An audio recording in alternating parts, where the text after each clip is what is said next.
Bonjour Cyril. Bonjour Evie.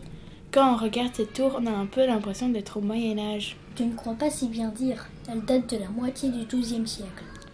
Elle est superbement bien conservée, toute en pierre de silex avec aux angles des pierres en calcaire pour la renforcer et les meurtrières sont bien visibles. Sais-tu qu'avant, on ne pouvait accéder à l'étage de la tour qu'en utilisant une échelle?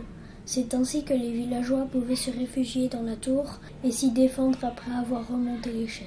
D'où le nom de la tour de défense. Il y en a quelques-unes dans la région comme à Avernal-le-Baudouin, à Grand-Valais, à Tignes ou encore à Agny.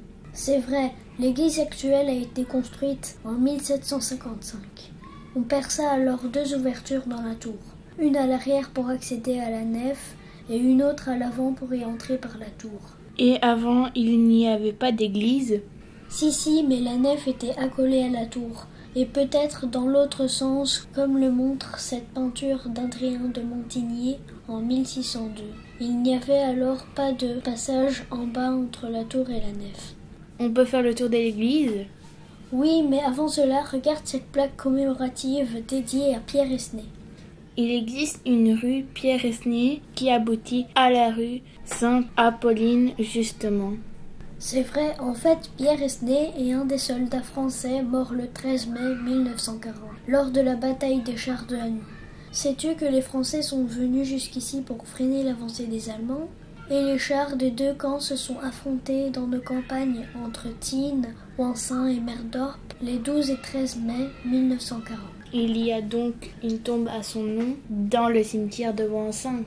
Non, son corps a été rapatrié en France en novembre 1949.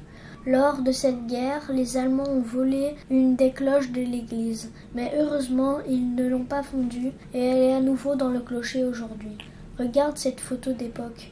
Il y a combien de cloches à Ouancin? 3, je crois. Allons vers l'arrière de l'église. Le chœur est assez grand par rapport à la nef et ici, c'est la sacristie où se prépare le curé pour donner la messe, je suppose. Elle semble avoir été construite plus tard. Oui, cette pièce fut construite en 1870. As-tu vu cette grille dans le mur entourant le cimetière? On peut ressortir par là? Je ne crois pas. Avant, c'était le passage que le curé empruntait depuis sa demeure. Le presbytère situé plus loin, mais actuellement, l'habitation est privée. Un dernier curé y logea jusqu'en 1993. Regarde cette ancienne photo, montre bien la proximité entre l'église et le presbytère. Moi, je croyais que le presbytère se trouvait ici. Tu as raison, celui-là a été construit à la même époque que l'église. Mais depuis l'invasion des Français vers 1796, c'est devenu une habitation privée. Pourquoi?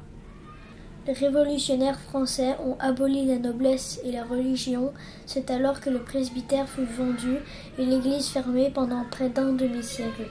On décida de la rouvrir en 1845 et on construisit un nouveau presbytère en 1847, donnant accès au cimetière par la grille.